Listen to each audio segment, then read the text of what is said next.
of the project Science and Religion in French-speaking Africa. Subsequently, Dr. Klaas Bom will tell about the field research they carried out in Abidjan, Kinshasa, and Yaoundé. He will also summarize the line of argument and the conclusion of their book, Context in Catholicity in the Science and Religion Debate. Following that, we'll have Dr. Ignacio Silva responding to the book and the line of argument presented by both Dr. Klaas Bom and Professor Benno van den Toren.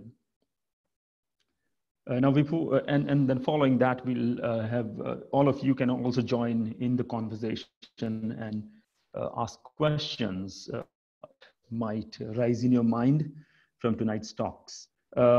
Before we go further, let me give you a few more instructions that can help us to make this conversation really smooth.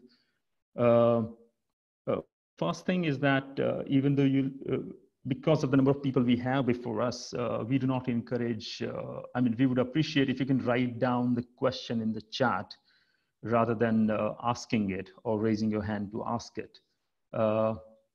You can do that while the talk is going on. And if there is any question coming to your mind, you can just type it out. Also, I would like to let you know that we'll be recording this entire webinar for internal circulation and for educational purposes. So that is something that you should know. Tonight, I wish you a very best and productive time for next 1 hour or so. So to begin with, let me first call Professor Benno van den Toren to take the screen. Professor Benno van den Toren is the chair of Intercultural Theology at the Protestant Theological University. Prior to his current position, he lectured for 8 years at a School of Theology in French-speaking Africa, followed by 8 years at the Wycliffe Hall, Oxford. He has written several books, but from the point of science and religion discourse, our subject tonight, what is interesting is the fact that he was co-leader of Configuring Adam and Eve, a biologos project, which studies the interface between new developments in the study of evolution of human species on the one hand, and theological anthropology on the other hand. So you have here someone who is authority to speak to us in the subject. Once Dr. Benno has shared what he wants to share tonight with us, we'll also have Dr. Klaas Bom taking the session after that. Klaas Bom is a lecturer of dogmatics and intercultural theology at the PTHU Groningen. Before coming to the PTHU, he worked several years in diverse theological situations in Latin America. In relation to science and religion debate again, he wrote extensively about the work of the 17th century scientist Blaise Pascal. So now, let me hand over this time to Professor Benno, and it will be followed by Dr. Klaas. Professor Benno, over to you. Thank you, Charles, and good evening or good afternoon to all of you. It's a great joy to be here and to be able to share some of the results of our project with you and to engage in a conversation. What we'd like to do is to bring you into a conversation on science and religion in a much more global context than we normally tend to do. Often debates on science and religion are focused in one specific context, and for many people, the Western context is dominant. But we need to realize that nowadays we can no longer speak about science and religion without taking into account that we do this in a context of globalization. And globalization is, of course, on the one hand, a process of homogenization, where influences from one part of the world, mostly the West, influence the rest of the world and create a more homogeneous culture. And Western science is one of the drivers of this homogenizing process. because it is taught in universities that are developed according to Western models across the world. Yet we need to be aware that globalization also goes together with heterogenization, with cultural differences. And cultural differences do not just stay in one local context, they spread out over the world with migration or through communication.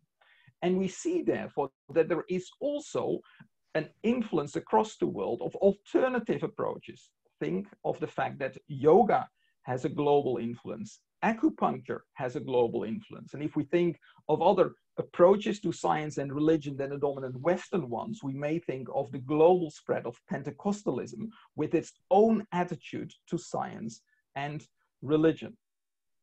And what we invite you to do with the help of through this project is to become more aware of cultural difference in thinking about science and religion, and not just cultural difference, but also power dynamics, how certain understandings of science and religion and of their relationship are promoted and how others do not receive sufficient attention.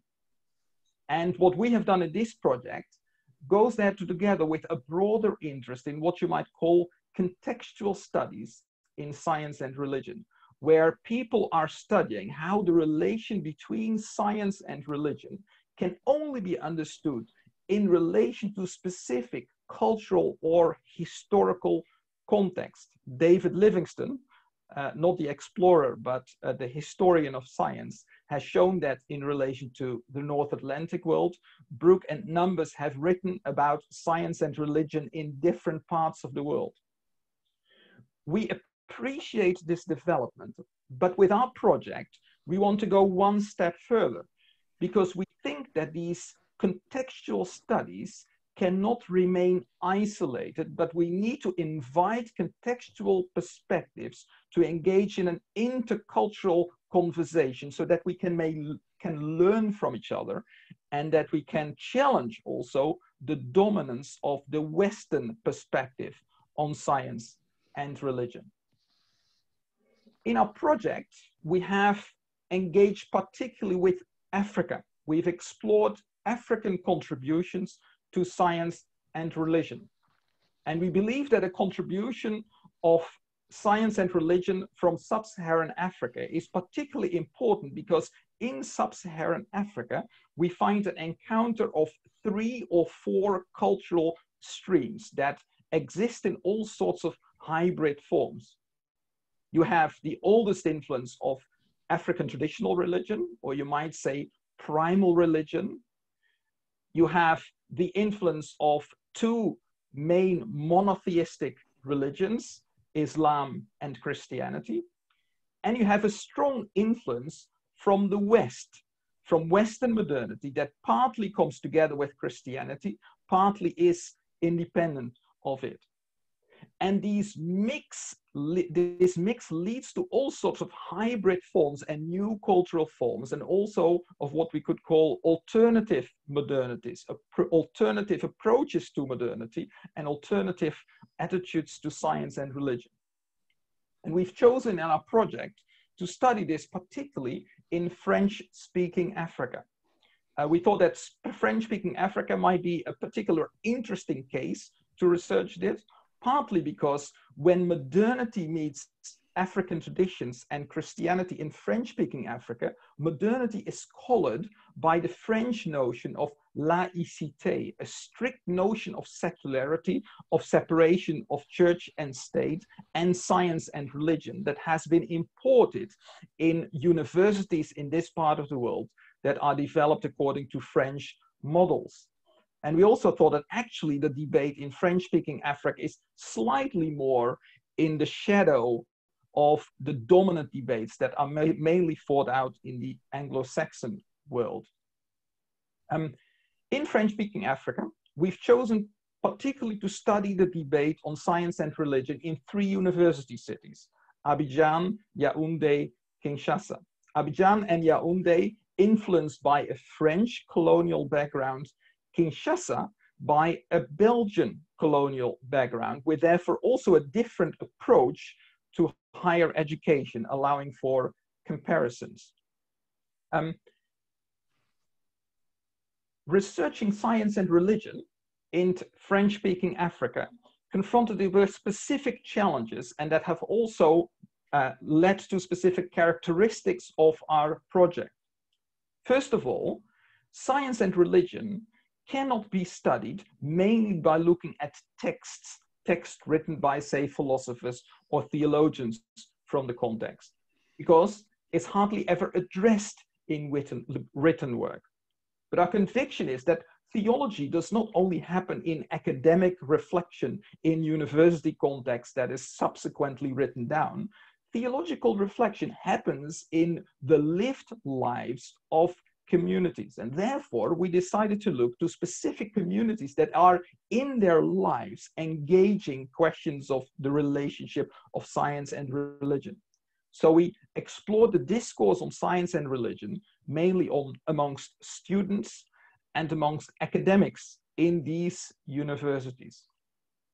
Secondly, we were aware that such a project could only happen if we engaged in a deep collaboration with local partners. And we're actually grateful to the Groupe Biblique Universitaire de l'Afrique Francophone, or GBU-AF, GBU Afrique, that worked with us in setting up these encounters with the relevant research population.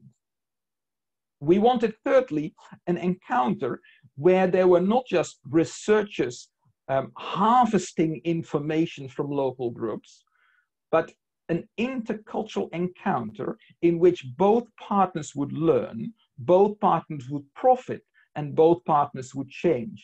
And that is why this research project went actually together with a project of formation, conferences, the development of courses, so that everyone would learn. And we're actually grateful to the Templeton World Charity Foundation that made this possible. We also need to be honest at the end that although we really tried to work collaboratively with local partners, that we're still part of this global context with power dynamics, and where we're aware that the funds were still given to a Dutch Western university working with partners in Africa that had a different role. We aimed for a level playing field, but that is also still an aspiration that continues. And one of the questions is, of course, have we listened enough? And it's, of course, up to the readers to judge.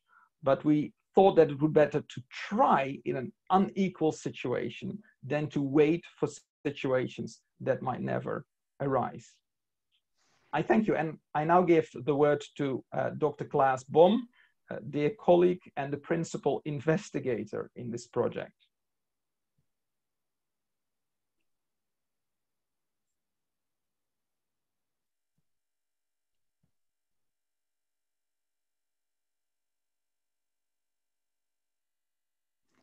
Thank you, Benno.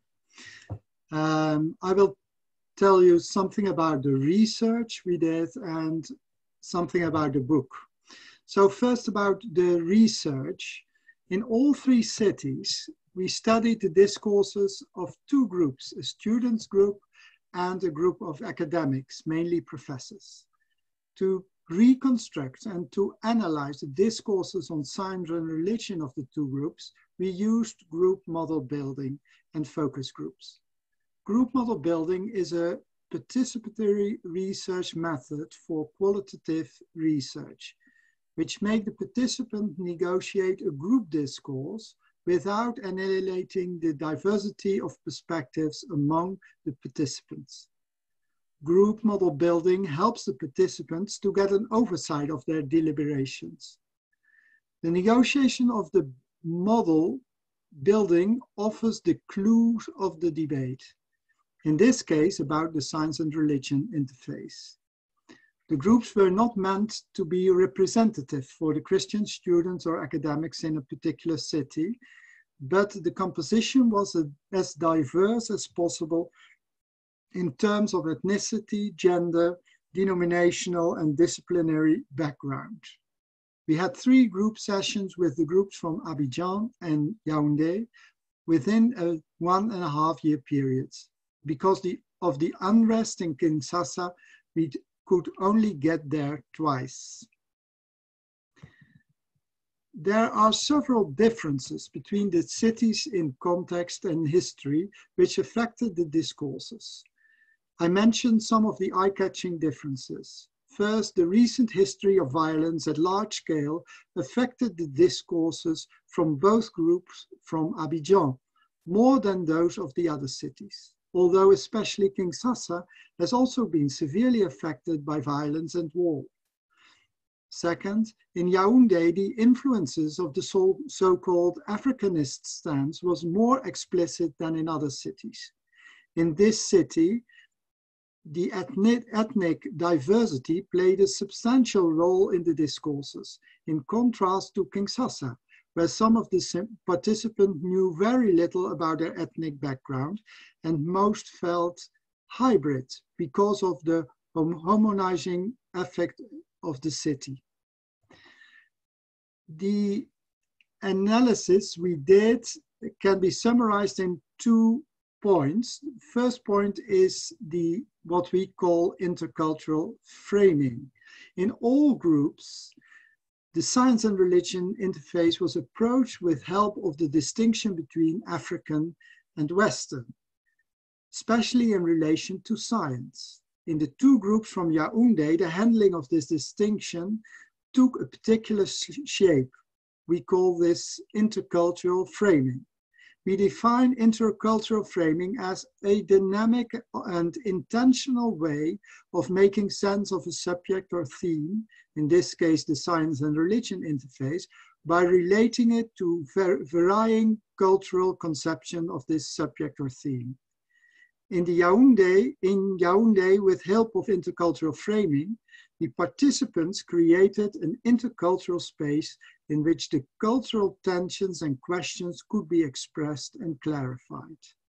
We tested if the groups from the other cities also made use of this intentional intercultural framing.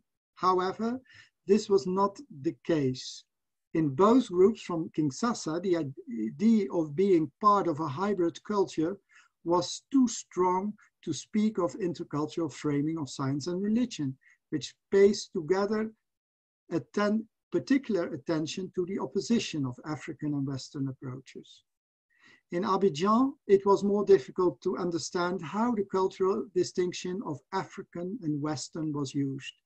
It appeared that despite the frequent use of Western and African, the 2 groups in Abidjan are reluctant to present a certain opposition between the 2. Especially among the academics, there was a strong awareness that their commitment to science and university made them culturally hybrids. In the political tense situation in which ethnic belonging and African identity are crucial, this hybridity is, as a result of their scientific engagement, makes them vulnerable. Intercultural framing, as both groups in Yaoundé, was therefore no option for the participants in Abidjan. Although African approaches to science and religion were recognized and distinguished from Western, this was no further developed into intercultural framing. Contextual and specifically political issues appear therefore decisive. The second analysis we did was to find the positions of the perceptions of the science and religion interface. In all the discourses of the groups, we distinguish several positions or principles that help to understand major parts of the discourse. We find 5 of these basic positions about the interface of science and religion, Christian faith. Each of the 6 studies discourses reflect several of these 5 positions. For the formulation of these 5 positions, we stick to the language used by the participants. You can see them on the screen. The first position is called science as a place of revelation, especially formulated in Yaoundé. Second, African culture is a whole that includes science and faith. Third, science has its limitations. Fourth, dissociating science and faith. And fifth, science and faith opposed. With help of these positions and the way they are used by the participants, we compared the different discourses. Most broadly confirmed position is position 2, African culture is a whole that includes science and faith. Position 5 is often used to characterize the position of traditional leaders or some of the church leaders, but appeared to be also influential in some of the groups, especially in Kinshasa. Now some words about the book. The book, Context and Catholicity in the Science and Religious Debate, Intercultural Contribution from French-Speaking Africa, has 3 major parts. The first is the setup and context of the research, including theoretical and methodological framework, chapter 1 and 2. The second part are the chapters 3, 4, and 5, which describe the context and the results of the field research. The third part, chapters 6 and 7, talk about the relevance of the study for intercultural theology and the science and religion debate. We propose an intercultural approach to the science and religion debate in order to do justice to the global cultural diversity of the science and religion interface. Contextual factors like tradition, languages, but also politics and economics make a substantial contribution to the understanding of both science and religion and their interface, as is clarified in the research. By the worldwide spread and influence of the modern Western academy, the different contextual and cultural understandings of science and religion are forced to think interculturally. If the Western academy will not learn to include situation and positionality and relate its understanding of the science and religion interface to its own limited tradition and use of money and power, it will be soon isolated. This research contributes to the field of intercultural theology because it shows how African Christians configure their own modernity with help of their African traditions, African Christian theology and Western science. The research shows how the participants are actively involved in the transformation and ongoing conversion of their cultural perspectives, as is elaborated in chapter 6. It helps to better understand the relation between Christian faith and cultures. Finally, the research shows that the interface of science and religion makes a specific contribution of what is called the post-colonial condition and the power questions involved. The traditional modern claim of European modernity was about the illegitimate involvement of the church, but this research questioned how economic and political powers are now co-shaping academic research in order to maintain the privileges of the Western world. Finally, the research helps to define some principles that help to navigate the 2 poles of intercultural theology, contextuality and catholicity. In the final chapter, we argue the need for a new theoretical framework for the debate about science and religion based on the research in French-speaking Africa. We propose a Catholic approach of the science and religion interface, which aims for an intercultural and interreligious participation. As both science and religion are typically community activities, we underline basic trust and ethical dimension of both. Because of the spread and dominance of modern Western science, the basic models of Western understanding, as proposed by Ian Barber, for example, might be useful, but should not be taken as a point of departure in the intercultural debate. The development of intercultural criteria for the debate should be related to the question what facilitates or what blocks knowledge. Charles, I come back to you. Yep. Thank you, Professor Benno, and thank you, Dr. Klaas. There's a lot to chew on. As someone who is also working in this field, I have a lot to learn. And in fact, I have began reading the draft of your book that I had. So that's very interesting discussion. We'll come back to that. Right now, I want to encourage the participants to start asking questions. And I would suggest that you do not wait for to come to that place where we actually start taking in your question. But if you have already begun to formulate your questions, you can send them through chat. I would also encourage you to mention the name of the speaker for whom you have the question, or who should respond to your question. And in case if you have more than one question, and if they are for different speakers, then I would request you to begin with one question, and then if time permits, you can also send in another question. For now, we have Professor Dr. Ignacio Silva responding to the book and the text that has been presented to us. We also had Professor Jesse Mugambi from Africa to respond. We had also invited him, but for some reason, unfortunately, he has not been able to be here, and we are not able to get in touch with him. But I hope that we'll sometime probably have his written remarks on the for us to access and see what he has to say on the book. For now, let me invite Dr. Ignacio Silva to take the time. Dr. Ignacio Silva is a research fellow at the Philosophy Institute, Universidad Austral, and an associate member of the Faculty of Theology and Religion, University of Oxford. His main research interests are the philosophy of religion, in particular issues concerning divine providence in relation to what the natural sciences have to say about indeterminism in nature. He has published several papers and books on science and religion in Latin America, and the subject of natural contingency and divine providence, especially in the works of Thomas Aquinas. So I'm really looking forward to listen to his response to this, this speech. So Dr. Ignacio, the screen is yours.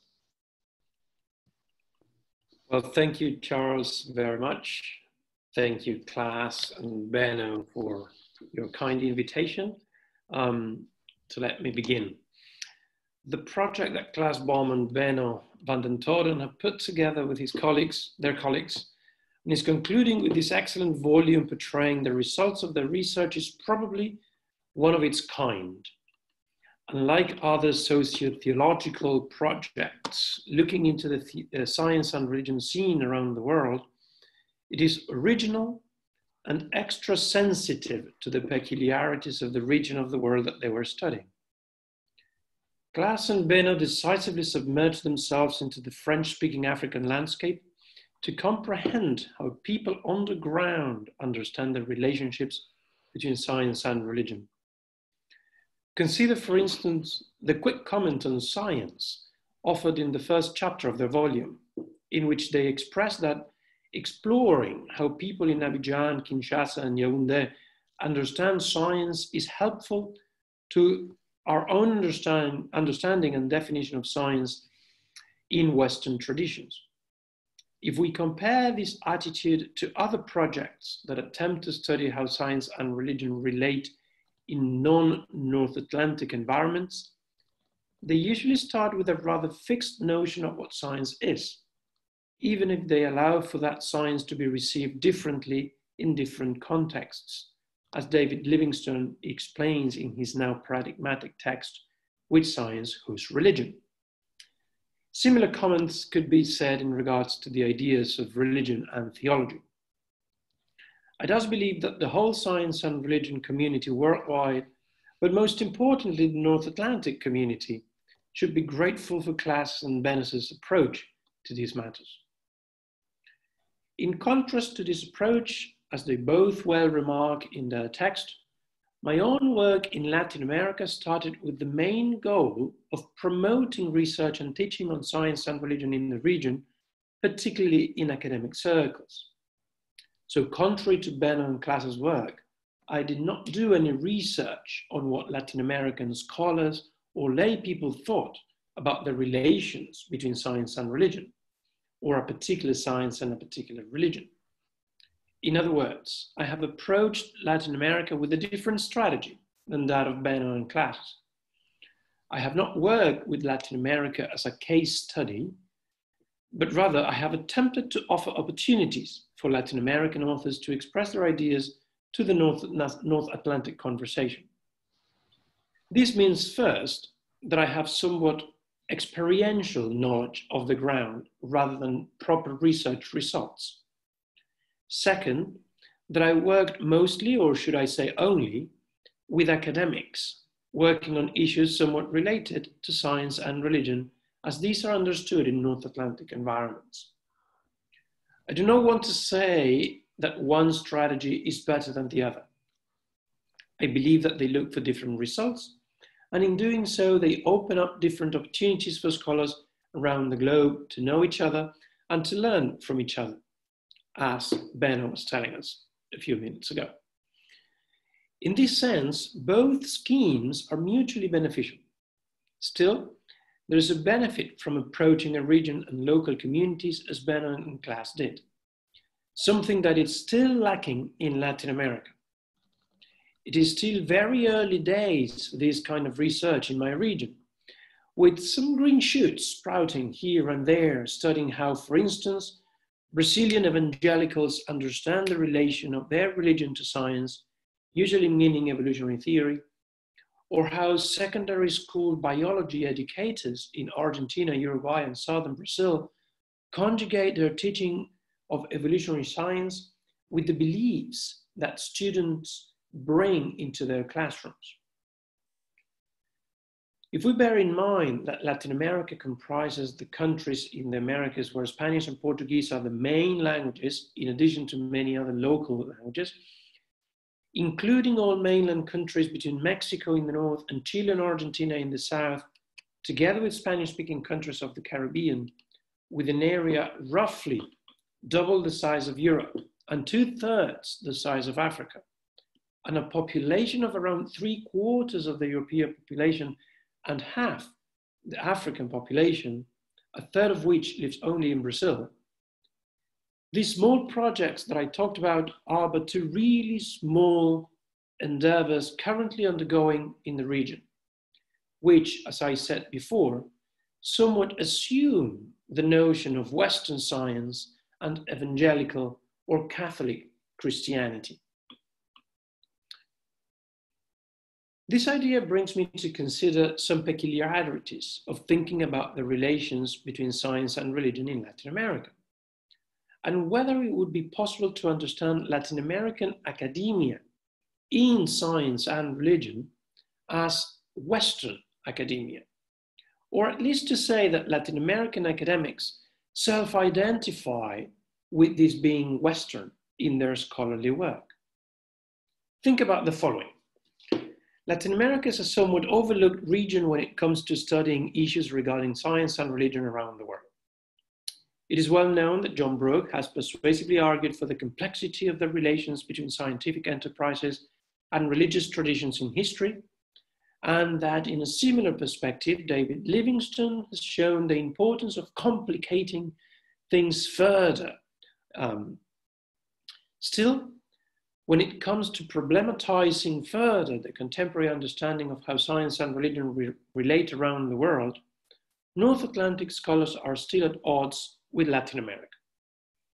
John Brooke and Ron Number's famous volume, Science and Religion Around the World, has but one mention of Latin America in a footnote of a chapter about Asia.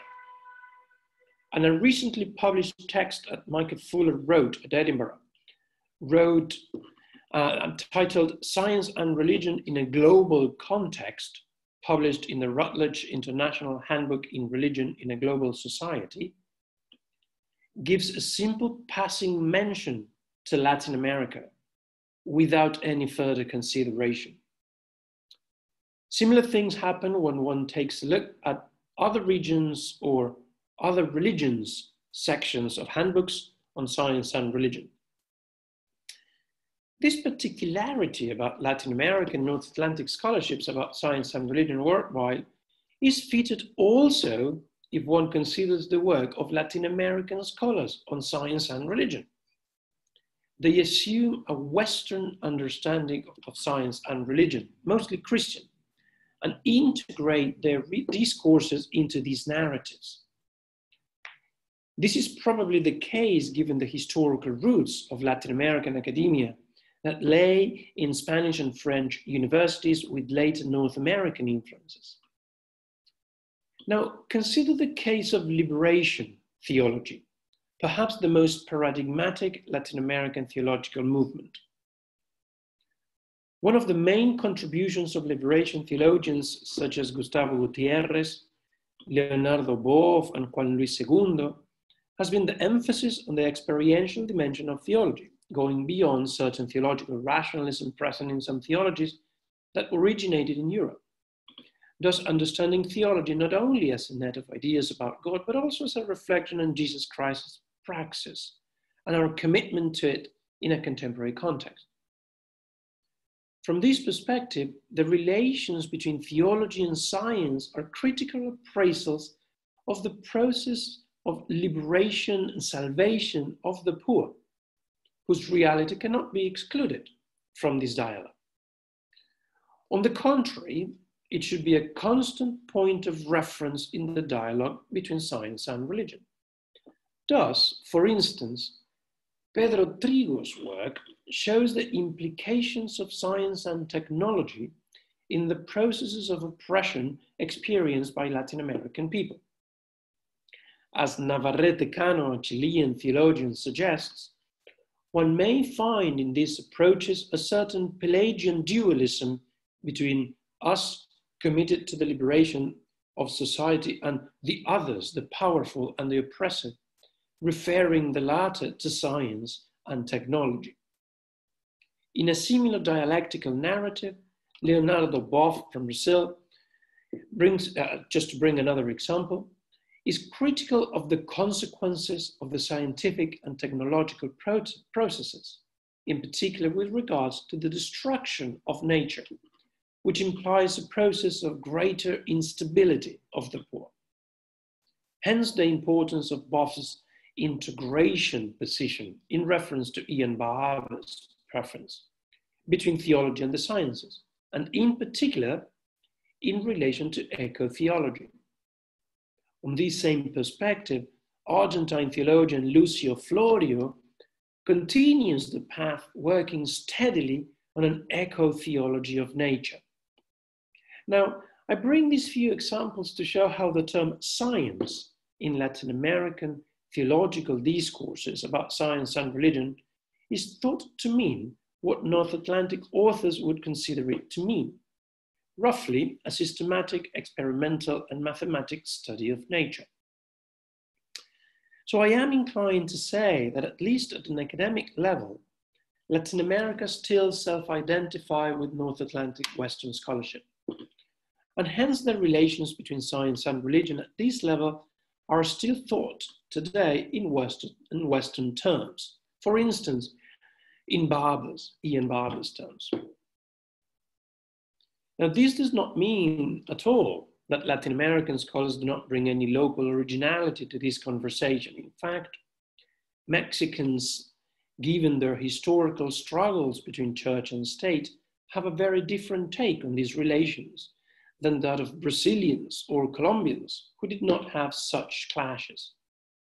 Still, I believe that as Germans or Italians may have a particular input into the Western dialogue on issues pertaining to science and religion, Latin American scholars think of themselves as offering their own input from their own perspective and local circumstances.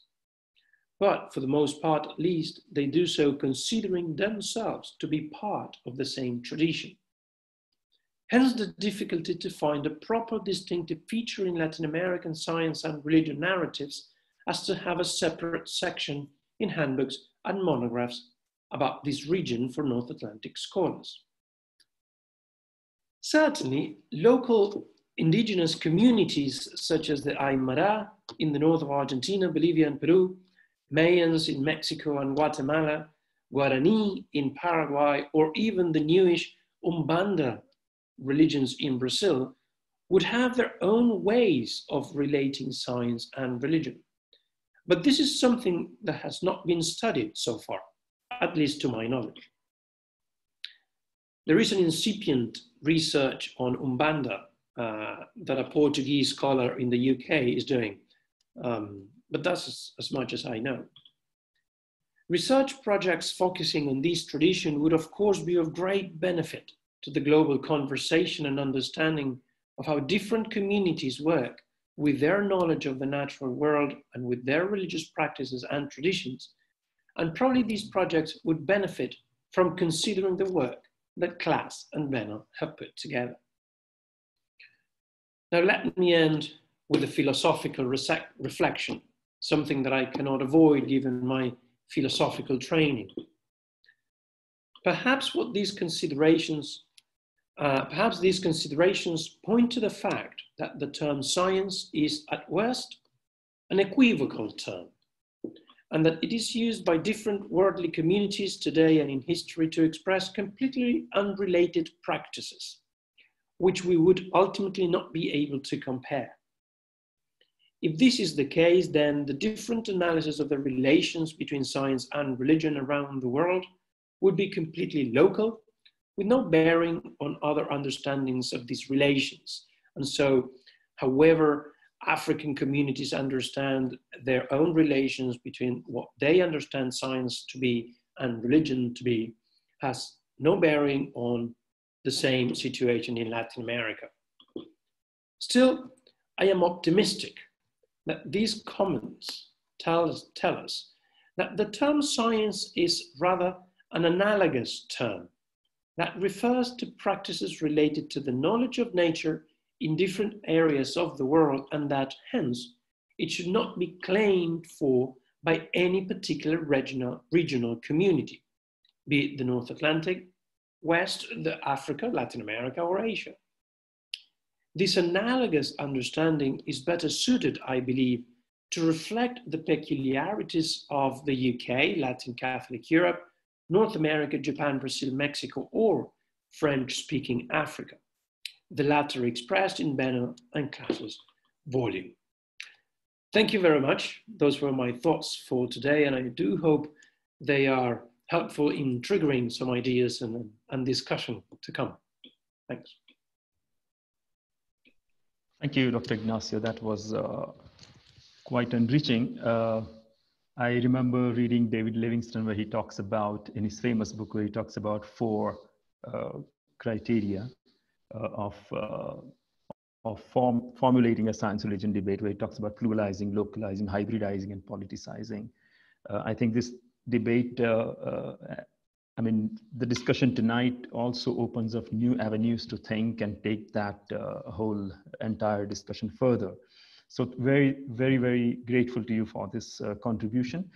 I want to give a few minutes to Klaas and Dr. Benno if they would like to respond to the response.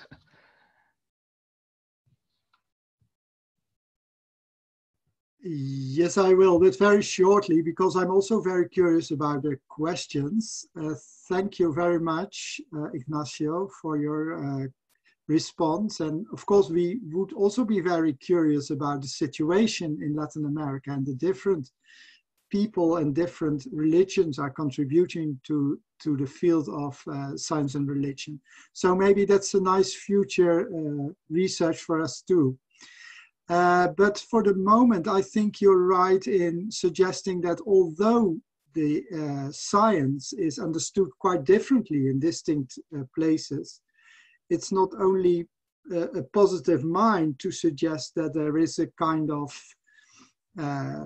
something that could be compared, but also the dominance of Western science is also helpful to establish a global debate. Although local perspectives are of course not the same as the dominant Western perspective, they normally have to relate to the normative Western perspective. And this this helps at least to understand better what could be a global debate, I think. So this for the moment, a short reaction. Yeah, and thank you. Let me just respond to your proposal to see different understandings of science as analogous, because one of the consequences, of course, of approaches that put a lot of stress on regional differences and cultural differences, political differences, is that you can hardly engage in any intercultural debate. And there probably is enough analogy between the different approaches. One of the interesting things we found is that although we found this process of cultural framing where the groups we talked to understood their approach to science and religion as colored by their cultural context as different from other cultural contexts, particularly what they call the West, they also saw themselves as in principle part of a universal or a global conversation, because for them, religion was in principle a global reality or a universal reality, because they believed that the God they encountered was the God of heaven and earth. And science was in principle related to, you might say, creation or realities that are universally applicable, rules that are universally applicable. So there was in the self-understanding itself was a relationship between both local and universal. Thank you. All right, thank you, Dr. Benno. This is time for us to ask questions. And since I realize that the situation has changed a bit, and now we have opportunity to ask questions by raising hands. If you have not typed it in the chat, or you do not prefer to do that, you can ask questions by raising hand as well. And as we begin that, I want to also recognize the presence of Linda, who was part of the research that was carried out by Klaas, and she helped Klaas in this research. So thank you, Linda, good to see you. And now it's the time for questions.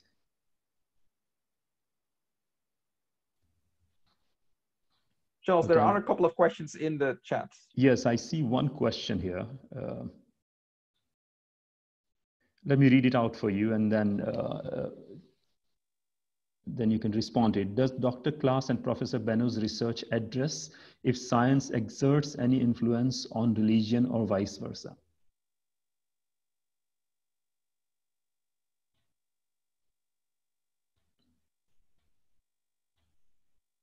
Who would like to go first?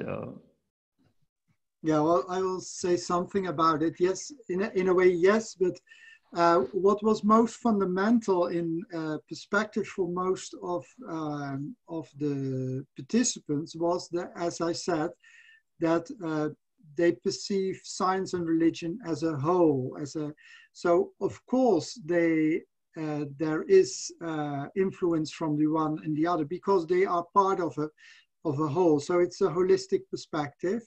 And they try to, from this more traditional African understanding of reality, they try to relate to what they've learned in school, and especially by the typical French schooling, which is orientated towards a strict separation of science and religion. So you can imagine that this is a very confusing situation, and this was also mingled in the discourses. We can say that for the most fundamental perspective for most participants was still this traditional African understanding. And so they think and all agree that for them, because all our participants are Christians, Christian faith and science should influence each other, and especially that Christian faith influences their scientific practices as well. So we talked about very concrete academic practices like being in your laboratory and doing research there and praying there as well. Well, they had a lot of different different examples how they perceived what they call the spiritual dimension of reality also be involved in their academic endeavors.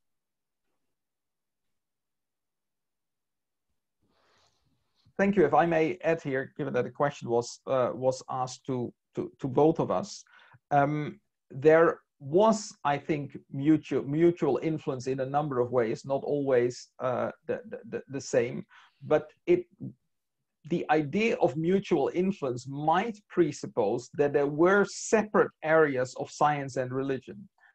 And one of the things that we actually discovered, and Klaas did already reference to that in his explanation, is that often in the West, this is approached as a question of how to relate two, in principle, unrelated fields. So if you see how Ian Barber sees different ways of relating this, and he says these are in principle the main ways. He talks about dialogue, separation, integration, but in all cases, there are two independent realities that influence each other. While in the African approach, the dominant approach was to think out of an original unity in which the two belong together. And that original unity was seen as part of Christianity, but also seen as part of the African past. So if tensions were experienced, those were in many cases not experienced between science in general and religion in general, but the way science was shaped, say, in the West and in French-speaking universities, and the way religion was experienced in, for example, local churches where people were critical of science and critical of the universities. But there was not, they did not formulate it often, although in Abidjan there were a couple of exceptions, as a tension in principle.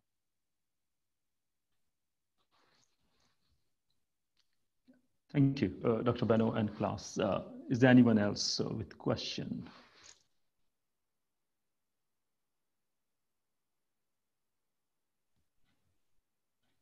All right, since there is no question, I have a couple of questions. Sorry. Do I see anybody? Yeah, there are questions in Good, yes. But feel free to ask your own questions too, Charles. Yeah, I'll let you address these questions first. To both speakers, how do the outcomes of your research contribute to debates about relation between science and religion in the Dutch and/or broader Western context? Can I read out both of them, and maybe you can then pick up that? Drawing the generalized content of African worldview, can the views of these participants be representative of Africa? If yes, can it be safely concluded that laicity did not change these contexts? Consequently, the result of this research can apply to Francophone Africa. These are quite different questions. So shall I have a first go, Klaas, at the first question? How do outcomes of your research contribute to debates about the relation between science and religion in a Dutch or in a broader Western context?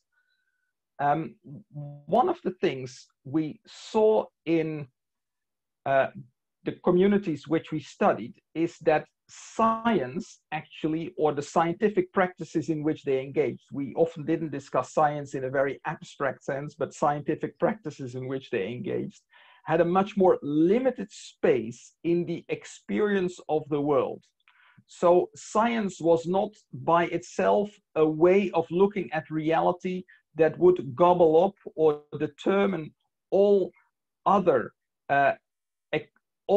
relationships to reality. Tade Smede, who is a Dutch philosopher of science, makes an interesting distinction between scientism as a philosophy, and scientism as a culture. Scientism as a philosophy says that only those things that science can know are worth knowing. And in some cases, scientism says only those things science can know exist. Yeah, so scientism determines what you believe you know. But he says there's also cultural scientism, which does not make science the norm of knowledge by itself, but which still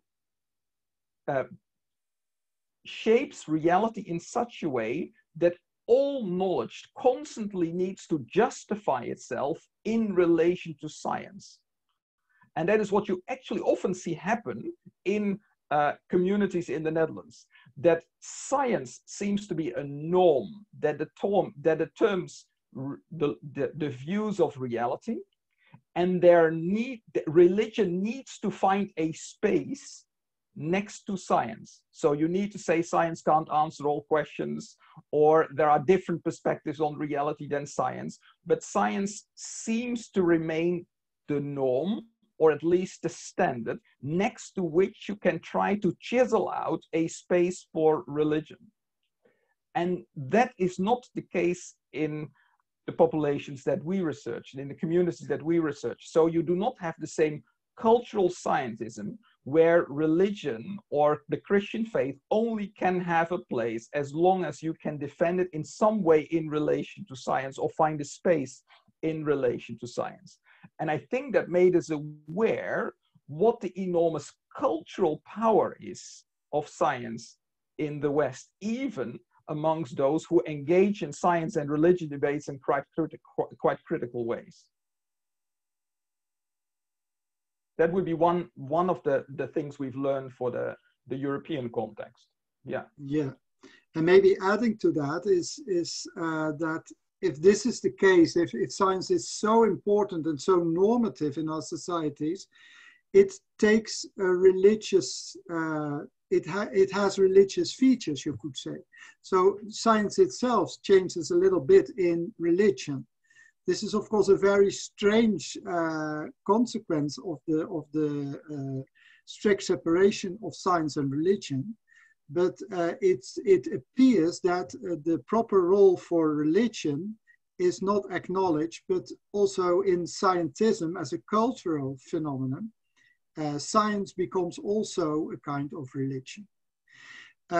What we've seen in Africa is the opposite. People didn't trust science, for example, hospitals or science in general, just because they saw it as something very much related to European colonialism.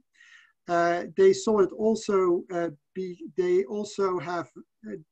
there was also a lack of trust because of their the hospital care, for example, is not the best of the world in Africa, also of lack of money and other things and corruption.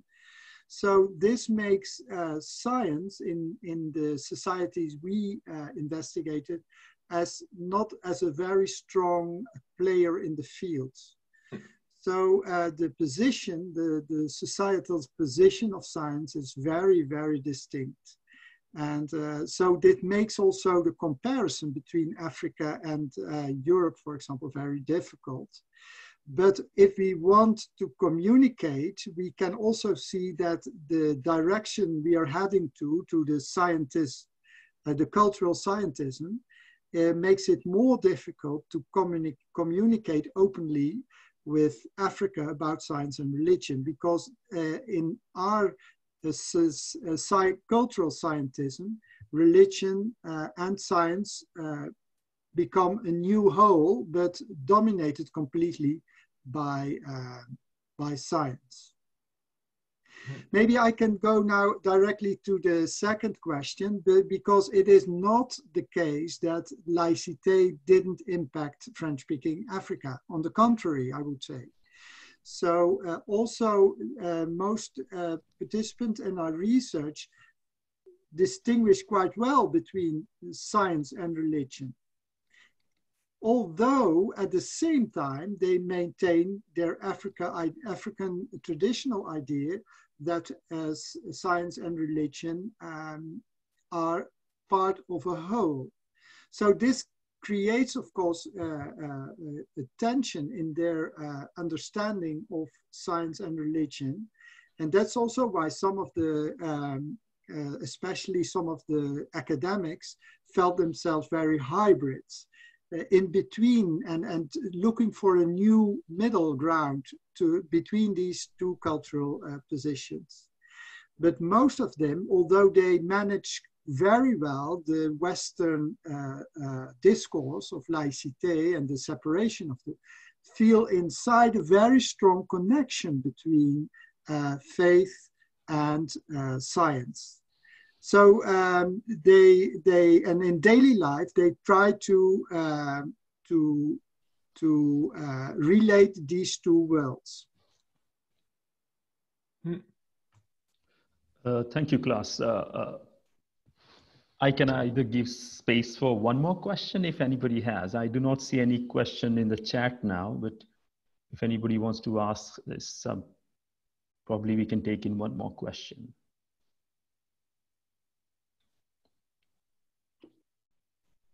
Good, I see a question from Steve Ney.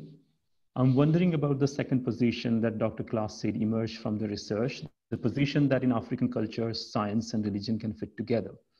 Did that position come into focus for participants through the discussions with you Western researchers, or did it predate your discussions? Was it something that participants felt was a positive feature of their African cultures, something to be proud of? Yes, they were very proud of that, and also they, for example, they criticized also Western science to be too limited, to exclude, for example, the spiritual dimension and other criticisms. So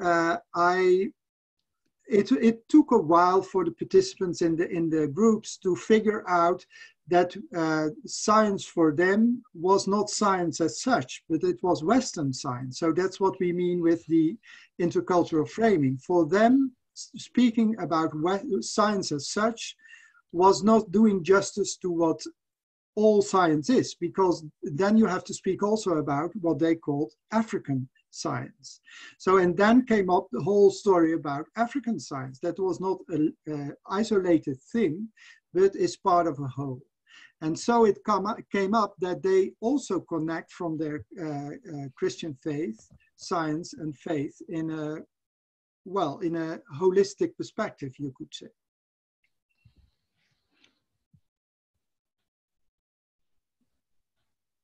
All right, I see that. Professor Benno, I'm sorry, do you want to respond to that as well? It's okay, it's okay. Yeah. Yeah, I agree with this. Yeah. All right, I am wondering if I can ask a question to Ignacio, who has been very patient in listening to all this. Yeah, my question is about the analogous understanding of science. And I do understand that my question is still this: can science as centrally move from the West, not just because modern science as such began in the West, but also because all the new religious movement that try to claim the scientific validity of their own approach, of their own view, trying to derive the legitimacy from the Western science. So ultimately we come back to the Western science. So in that sense, could we actually relocate Western science from the West? Could we relocate Western science from the West? So do you mean getting Western science and labeling Islamic science or Latin American science, or is that the question, more or less? Yeah, I mean, yeah, that's what I see happening. So because Right. there's a post-colonial reaction to that. Well, I haven't actually thought of that, to be honest. My thoughts on that idea were guided by what was just said about African science, right? Which is, as far as I gathered from the book, the natural knowledge that is brought by tradition beyond or besides Western science, brought into Africa by Western people, Europeans, right? So in that sense, everybody uses the term science because of the, I guess, value it has. So I was considering that it might be possible to have different sciences that they all share something in their understanding of how we understand nature, we as human beings understand nature. Now, in terms of your question, this experimental mathematical modeling of nature, which goes towards dominating nature, was brought up, was raised, it started in Europe, right, around the 17th century, 16th century. People can bring it back to the 13th century. It all depends what we understand by science, and even more by Western science. So I'm not sure I would say yes to the question. I would say it would be Western science done in a Chinese environment, or Western science done in a Hindu environment, or in a Latin American environment, right?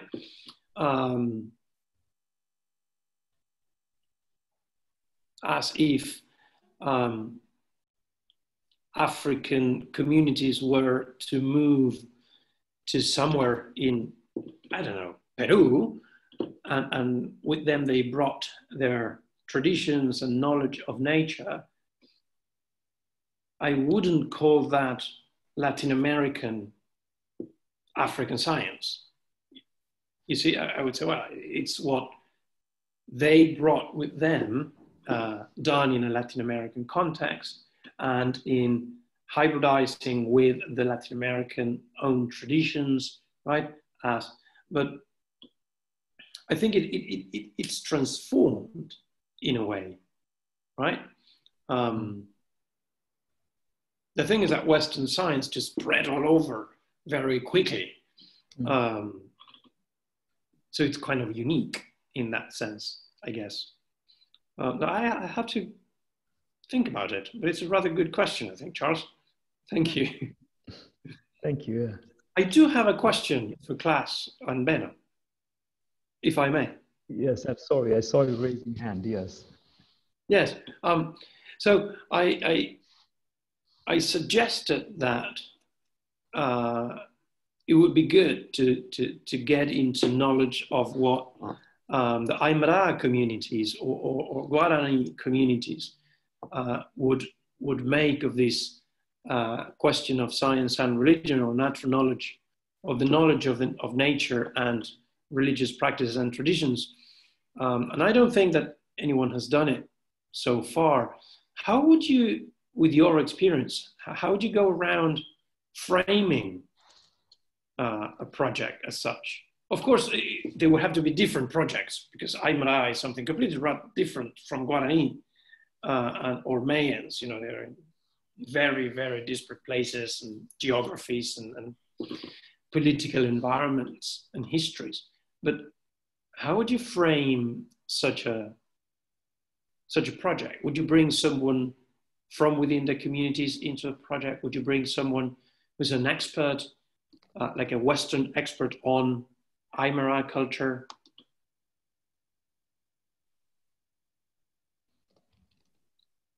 Sorry, I mean, it's just a spot-on question. Yeah. No, it's an interesting question, I think. But anyway, of course, these cultures have their interaction with what we call science, with Western science. So there is also, there are always different types of entrances to investigate how they relate to what we call science, and then also investigate what they understand what science is and what religion is. Well, it's quite clear, I think, that the only, that's all what we also see in literature from India and from Indonesia and from other contexts, that science and religion belong together and form a whole, is a very fundamental perception of a lot of peoples that are not touched by the idea of separation of both. So it's quite probable that that would also be the case in these people from Latin America. And they live, of course, in a kind of isolation, but also in a constant contact with strongly westernized context of Latin America. So they are not so isolated as it looks like. And that makes them also very interesting to research, not only more anthropologically, but also theologically, I think. Thank you. Right, as interesting as this discussion is, it has to come to an end. And so I have to wrap it up. And in case if you have more questions, you want to explore more, that's why we are here to sell you the book. So you can buy the book. And as you will see in the chat, there's a 25% discount till the end of December. As we come to the end, I want to thank all of you. Thank you so much for joining. And I hope that this was a productive and stimulating time for all of you. Special thanks to Professor Benno, Dr. Klaas, and Professor Ignacio. Thank you so much for your valuable contribution. And I also want to thank Esther, who is our technical host tonight, making sure that technology works, functions well, and we are able to listen and see each other and converse without any technological glitch. So thank you. I hope this is the beginning of new partnership, and we will be, if you are interested in looking at science and religion discussion from an intercultural perspective, you're most welcome to join. You're most welcome to connect with us, and we would really appreciate that.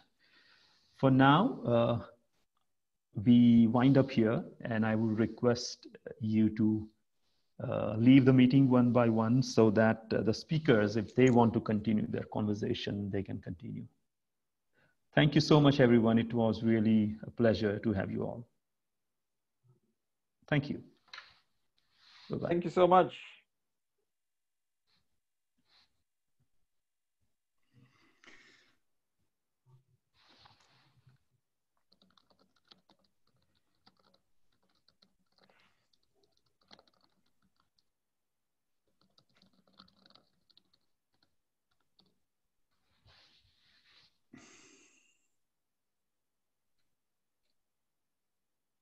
Thank you, Ignacio, for your contribution.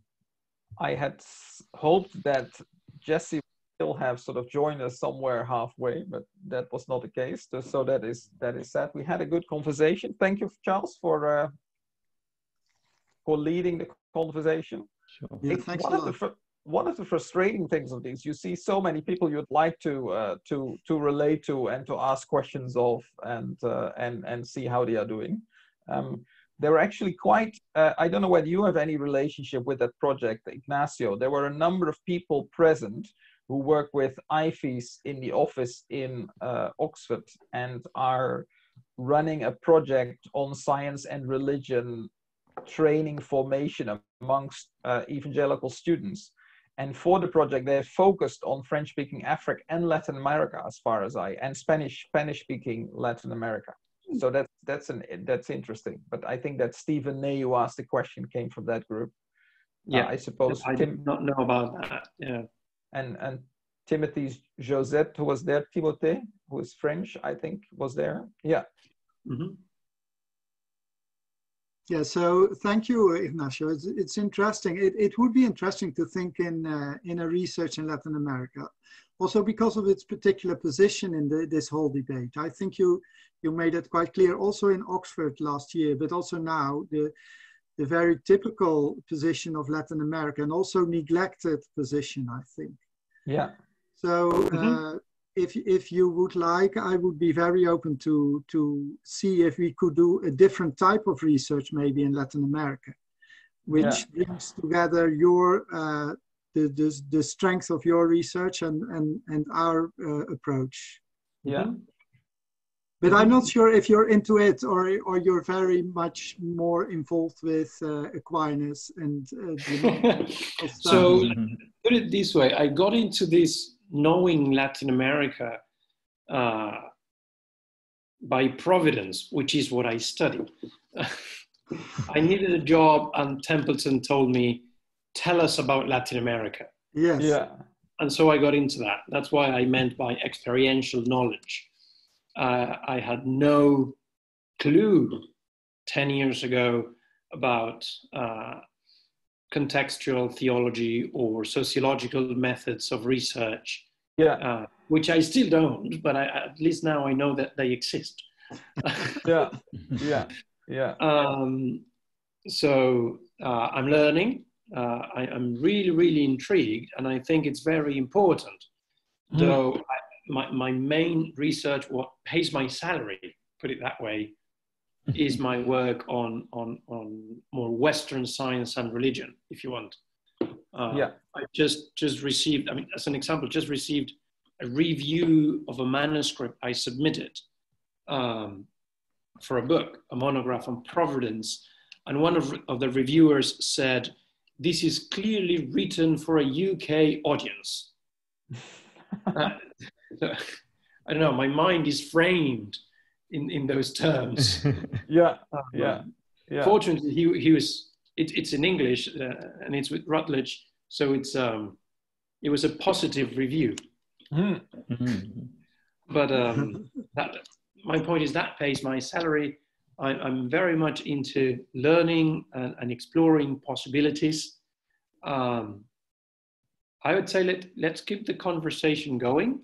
Let's see if some Templeton Foundation is interested in doing something along these lines.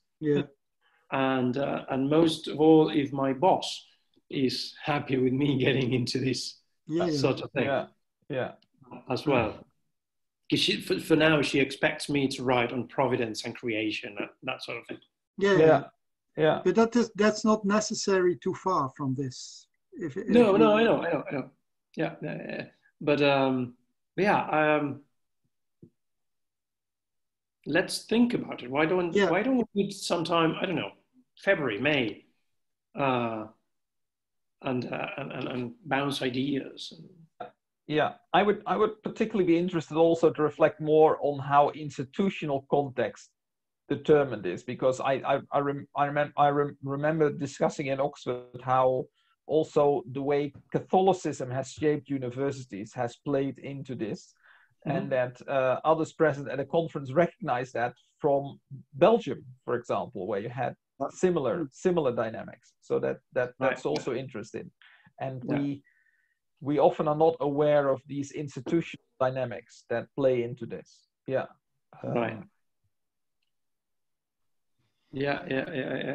French. We have, at least in Argentina, Mexico, and Brazil. French positivism, huge. I'm now studying French, Brazilian, Mexican, and Argentine positivism in the 19th century, and I'm understanding why societies are like they are right now.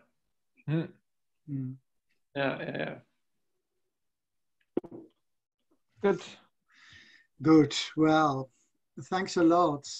Esther, are we supposed to do something, or are we just, what do you expect us to do now? I don't hear you. I can't hear you. Well, you're expected to say thanks to Charles and to Dr. Silva. And then you may leave and enjoy your evening. You want to leave as well. So I say thank you, Charles. Well, thank you, really, Charles. It was really welcome, and thank Benno already talked to you because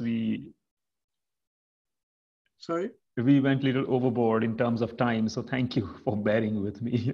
No, you did it well. You did it well. Thank you, and very charming. So that's also very important. Sure. And again, Ignacio, very, very much thank you for this contribution.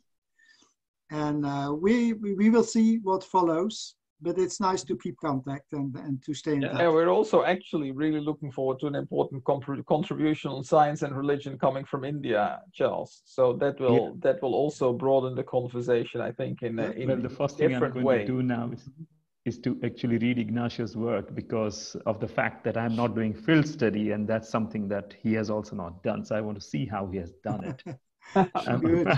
So that's the first thing I have to do, maybe.